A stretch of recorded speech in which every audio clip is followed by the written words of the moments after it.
Obviously, protests have continued into the 10th day following the death of George Floyd. We're also hearing from a lot more celebrities, some who have yet to speak out until now, one of them being Meghan Markle. So in a new message to the graduating class of her alma mater, Immaculate Heart High School, she addressed the protests that have been going on specifically in her hometown of LA and calling them absolutely devastating. I wasn't sure what I could say to you. I wanted to say the right thing, and I was really nervous that I wouldn't, or that it would get picked apart. And I realized the only wrong thing to say is to say nothing. Because George Floyd's life mattered, and Breonna Taylor's life mattered, and Philando Castile's life mattered, and Tamir Rice's life mattered. And so did so many other people whose names we know and whose names we do not know. I really enjoyed hearing Megan's perspective. She talks about how she experienced the 1992 LA riots Mhm. and how that was devastating for her, even as a young child. She said she was in the car and she would see huge police trucks and they would have these guns, these rifles in their hand. And she got to her house, she would see a tree that was actually charred. So she's very familiar with this territory. So to Yeah. hear her perspective, it was really enlightening. It really made us see more of a perspective of who Megan is. Mhm. And, we know her as the Duchess Yeah. now, but it was interesting. I really enjoyed her take. She also talked about how growing up at this school, in this high school, she actually learned how to use her voice. One of Mhm. the teachers taught her that if you don't stand for anything, basically what we talked about yesterday, you stand for nothing. The Right. teacher said, quote, always remember to put others' needs above your own fears. And I feel like that's a really good quote for us all to kind of digest right now. Especially as people try to figure out how they can support the Black Lives Yeah. Matter movement, and also people who are, and we've talked about this week, who are fearful to say the wrong thing. And that's why Mhm. I keep repeating what she has said, that the only wrong thing to say is to say nothing, and Right. obviously she is a biracial woman, and not only has she experienced, a protest against police brutality in 1992 when people were protesting against the death of Rodney King. But also, we have to remember that in the UK, she has gone on the Yeah. record to say that those tabloids and the media and the press there have tore her apart. But what she has, I feel like, held back from saying directly is that they have been very racist. Racist. Yeah. Like the headlines, I think back on headlines about her pregnancy versus the headlines when they're talking about Kate Middleton's pregnancy. They're Mhm. so different.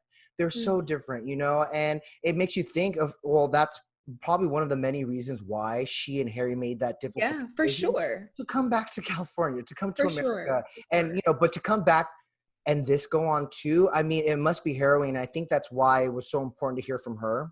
It's so Mhm. important for her to share those thoughts, especially with her alma mater, who she's, called on those students in particular to be the change, to set Right. the example for the community. And again, it's just that she's just one of many people who are speaking out and who are no longer remaining silent. Beyonce actually spoke out Yeah. again on her Instagram. She posted a photo, and the photo itself says, "The world came together for George Floyd. We know there is a long road ahead. Mhm. Let's remain aligned and focused in our call for real justice." I love that she made it a point to say, we this is going to take some time. Yeah. This isn't something that is just going to be a one and done. So fans, everyone listening, watching, Yeah. this is a marathon, not a sprint. And the significant, or I should say, the weight of what she said is important because obviously she posted that on her Instagram, just hours after we learned that the other three Minnesota officers were going to be charged with second-degree murder, or I should say, aiding and abetting second-degree Yes. murder and manslaughter of George Floyd. And so her point is that the work isn't done yet. Right. I don't think the work is done ever. That Let me rephrase that. Yeah, the work okay. is not done ever. And so she's like, remain aligned and focused. Keep doing what you're doing. Right. That's a really good point. A lot of protesters, not protesters, but activists are saying that online right now. When people raise the question on whether if protests should stop right now? The answer is no, because first of all, these officers have not been convicted yet. Mm-hmm. Second of all, it's at a point now where it's bigger than this one case. You know, there are countless of other cases that are still being looked at. We have Ahmaud Arbery, we have Breonna Taylor that still, you know, haven't received full justice. Yeah. So this is gonna take some time, and we gotta stick in it. We gotta stick in it for the long haul, no matter how long it takes. And we need to hear from everybody. Silence is not the option right now. And, you know, even just today, BTS, the K-pop supergroup, they issued a statement supporting Black Lives Matter. I'm going to read it verbatim. They said, quote, "We stand against racial discrimination. We condemn violence. You, I, and we all have the right to be respected. We will stand together. Hashtag Black Lives Matter." Now, this, of course, comes days after K-pop fans flooded the White Lives Matter hashtag and also flooded police surveillance apps with memes and fan cams and all this other content trying to just drown out all of those racist posts. But I can't tell you how significant it is to hear from a group like BTS. Forget the fact that they are global superstars with this huge platform and a huge following. You know, they obviously, it is very rare for groups like that, especially out of South Korea, to make any political statement, you know? And I have to say, you know, a lot of Asian communities, they have been conditioned to be silent as a way of survival. It's a form of survival, you know, and that's for a lot of oppressed communities and minorities and people of color. I'm Mexican and Filipino, and I felt that, you know. Right. I have family who immigrated here, some of them illegally, you know, and so their silence was just to survive, you know. Right. But That's a really good point. you know, and what I want to add is that, you know, the thing is, you know, a lot of minorities have traveled here to America for the American dream, but we forget that literally this country was built on slavery. So in this current cultural moment, like, silence is just not an option. And that's why it was amazing, and it's important to hear from BTS and other K-pop groups, which by the way, they've spoke out, you know, because as Meghan Markle put it, the only wrong thing to say is to say nothing. Is to stay silent. I'm glad you mentioned other Korean artists speaking out. I actually came across Crush, who's a South Korean R&B singer and hip hop artist. He wrote on Instagram something that is really interesting. I just want to read it. He says, quote, "Many artists and people around the world get so much inspiration by Black culture and music, including me. We have the duty to respect every race." He goes on to say that it's not enough to be quietly non-racist. Now it's time to be vocally anti-racist. Absolutely. I was like, snaps.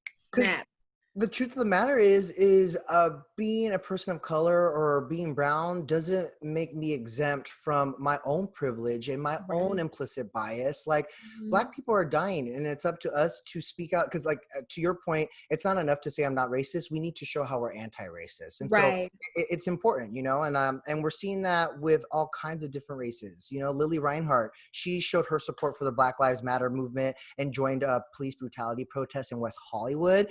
It's interesting that you mentioned Lily Reinhart, Denny, because yesterday I spoke with teen activist. She's 19, okay?